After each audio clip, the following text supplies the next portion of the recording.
And welcome into part 2 of Crazy's Corner. We're talking about new head coaches and how that impacts your fantasy football team, Dynasty, and for this upcoming season. I'm joined with Jeff and Will from Media. How are we doing? We're Doing doing good, great. man. Doing good. We got, you're in Sacramento. Will and I, Lakers fans. Luca just went back, beat Dallas. So Hey. obviously excited about that. The Kings, Zach LaVine just had a massive game. Where he could not miss. But we're here to talk about some NFL teams here. We got 4 teams we're going to talk about on this show. We just talked about 3 teams on the last show. Maybe a little bit more exciting, a couple of those teams than these teams we're going to name today.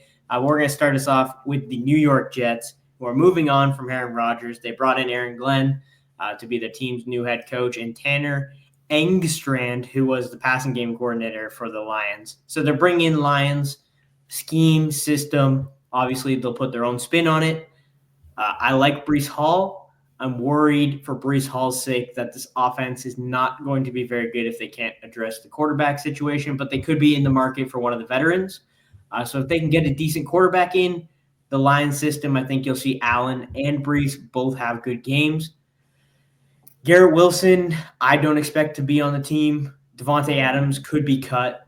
So you could be looking at a pretty depleted wide receiver room when you look at this team. You could be like Malachi Corley. Could be a guy where you're playing a lot more than you want to be. So for me, I don't like the Jets much for this upcoming season. I do like the coaching hires. I think Aaron Glenn's going to be a good head coach. Bringing back someone from the Lions with him to be their offensive coordinator, I think is a good move. I'm just not overly excited about their prospects this year after the failed Aaron Rodgers situation. Jeff, do you feel the same way about this upcoming season? Yeah, it all hinges on that quarterback position. I think Aaron Glenn, they've got, pieces from that defense. So I think he's going to have them somewhat ready to play. Mm-hmm. We've been talking about places for Matthew Stafford. I would say this would actually be a great place for him to go if they're able to keep Garrett Wilson. Like we said, they got a great running game already. I would be – I'm wondering why nobody is really kind of putting this. I don't know what the Jets, money situation, cap situation is or anything like that. Nah, you can always fudge around with the numbers, give them a $50 million signing bonus and give them a minimum against the cap. So it could work. They're one of the only teams to me that matches Matthew Stafford's win now thing that could be interested in a quarterback. So for me, it makes a lot of sense. Will, what do you think about the New York Jets? Is there anything to think about? Just Breece Hall. Well, if you owned Breece Hall, are you okay with him being your RB1 going into this season? Or are you thinking him more of I'll tell you what.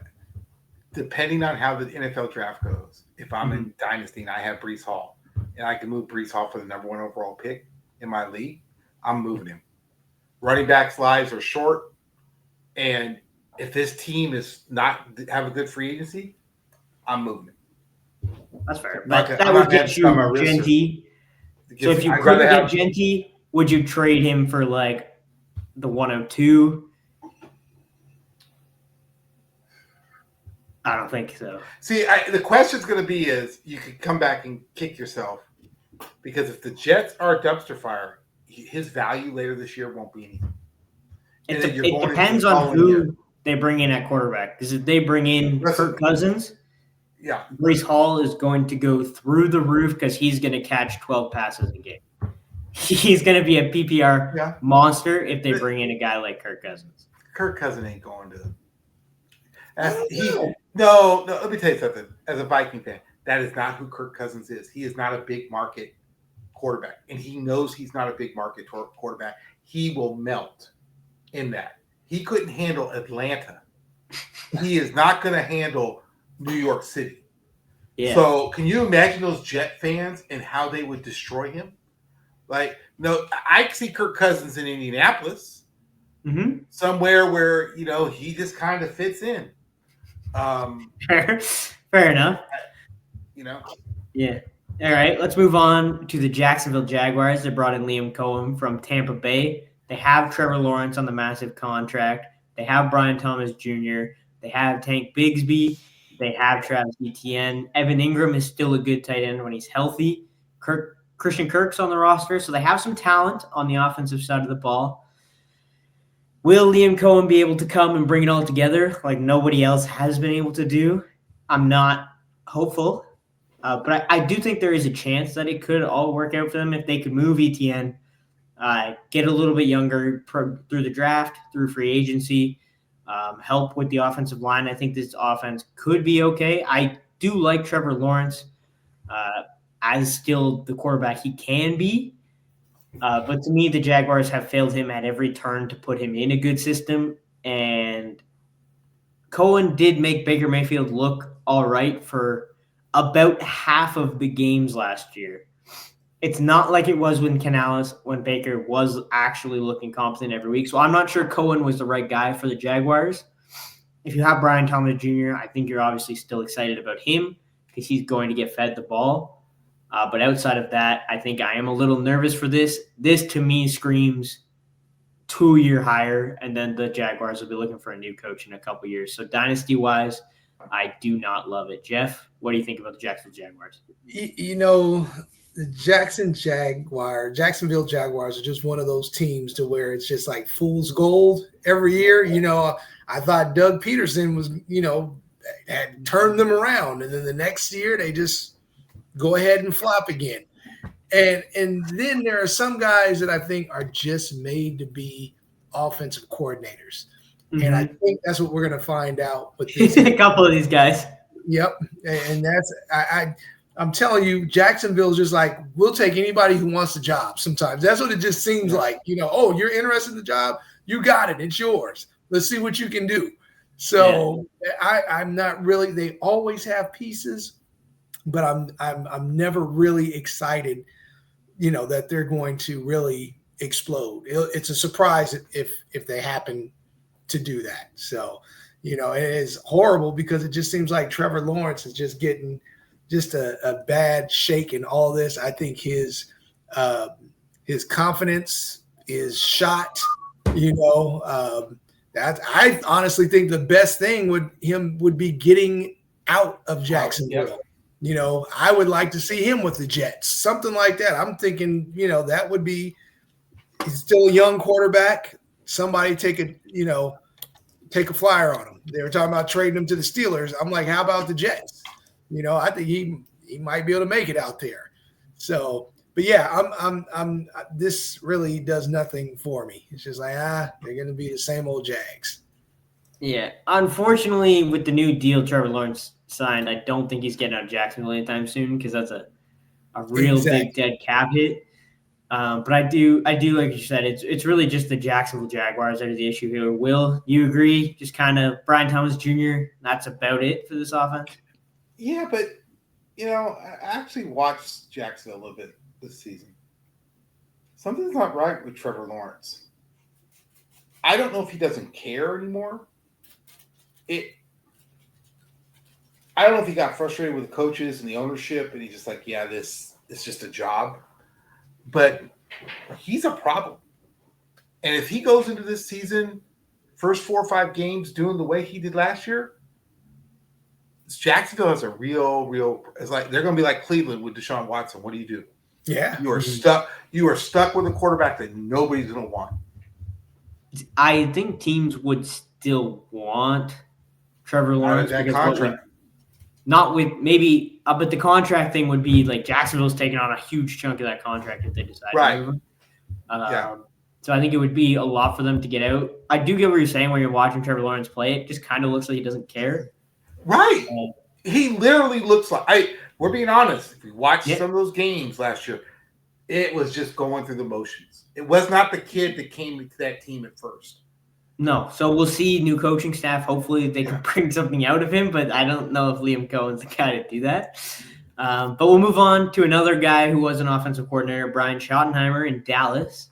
They get Dak back. But for me, nothing really changes. Wait. Is that a positive? I mean, should be a positive. Get your starting quarterback back. Okay. For me, there's people here talking about keep trading, let Dak go. I guess I'm just saying. You can do it if you want. But yeah, for me, nothing really changes. Brian Schottenheimer is not going to be a better head coach than Mike McCarthy was. So I'm not excited about any Dallas future. I think this is a one and done. To me, this screams 1 year in, and then Brian Schottenheimer's out of a job.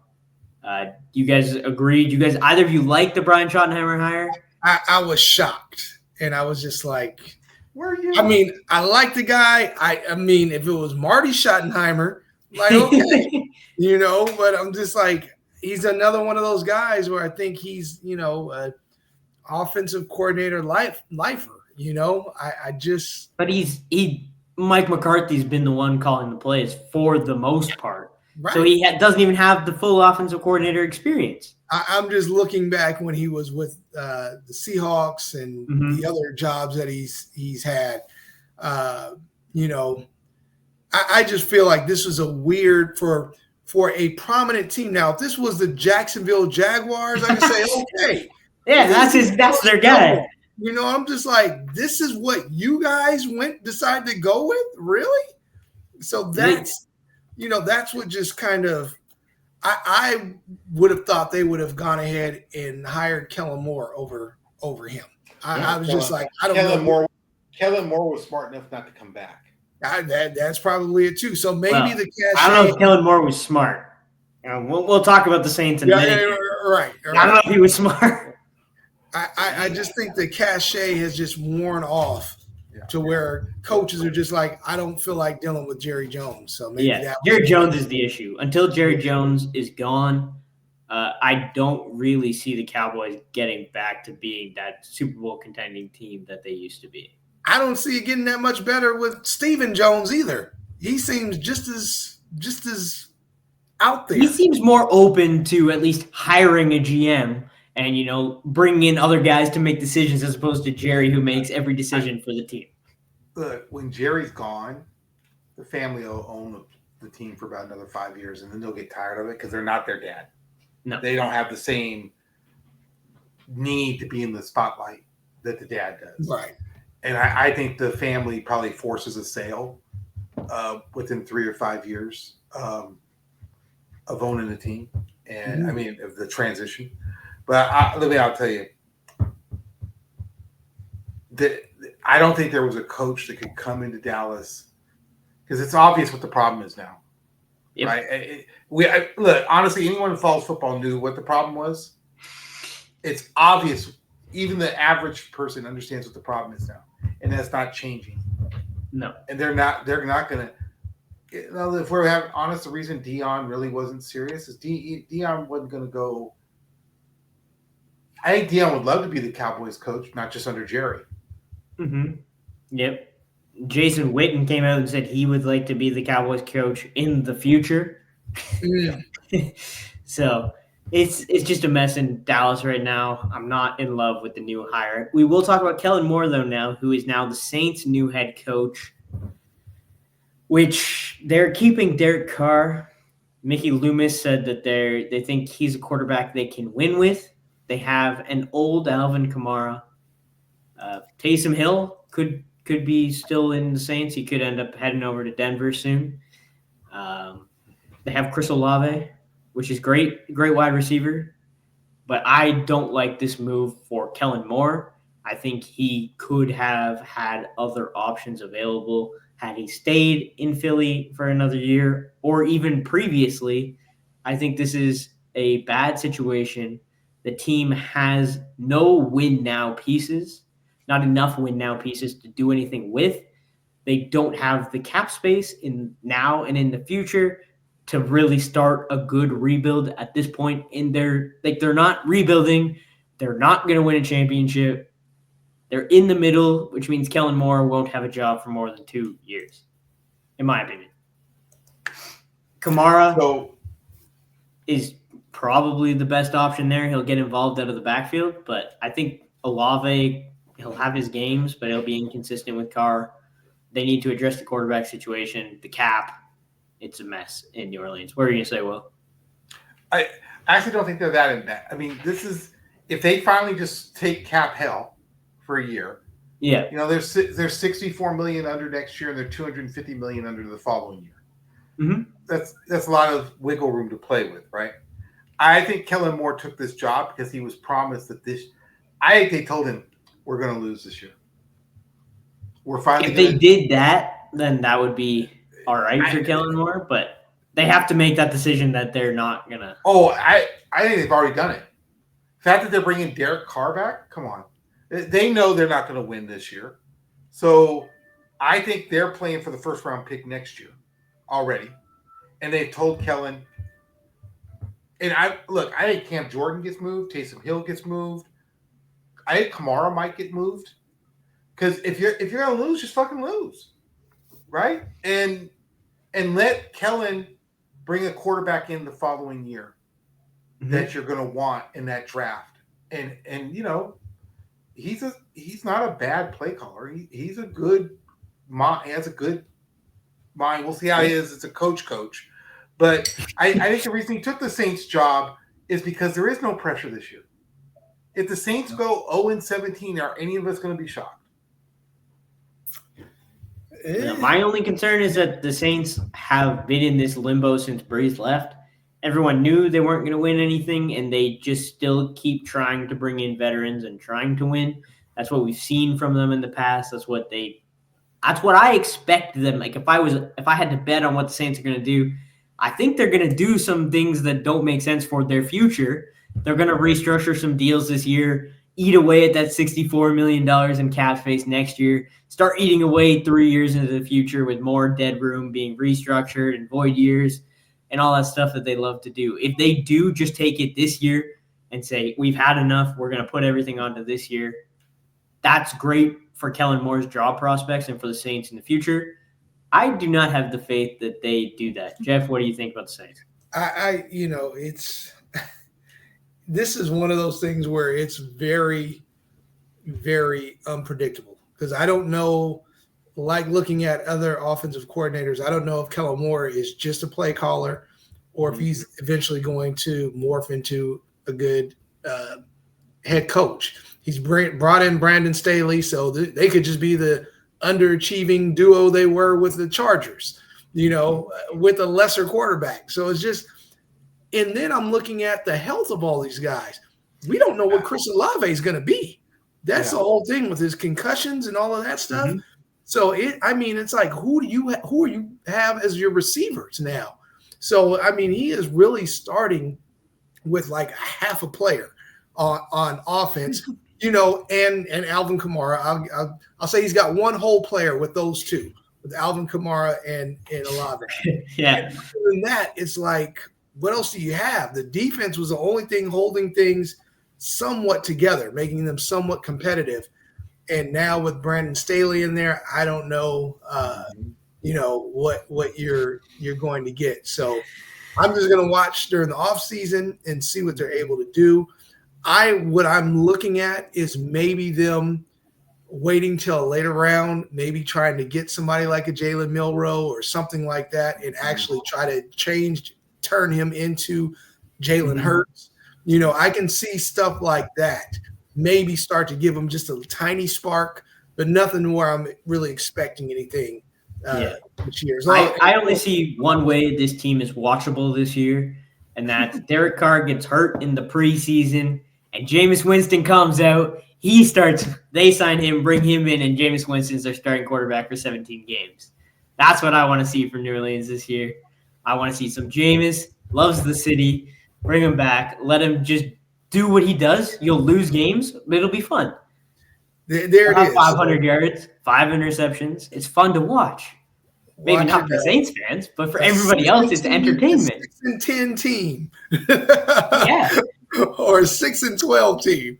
Yeah, with Jameis Winston. You're going to win a couple because he just slings the ball all over the place. That's the only way I think they'll be a fun team to watch. But there we go. We just went through 4 teams. Went through 3 teams on the previous episodes. So go watch that one if you haven't already. Thank you, Jeff and Will, for joining me. We love the fact that you're here. And like I said, go check out the other one if you haven't. Go check out Media, the Media app, virtual press conferencing app, allow you to host a virtual press conference from your phone. Amazing app. Definitely go check that out. Thank you, guys, and we'll see you next week. All right. Take it easy.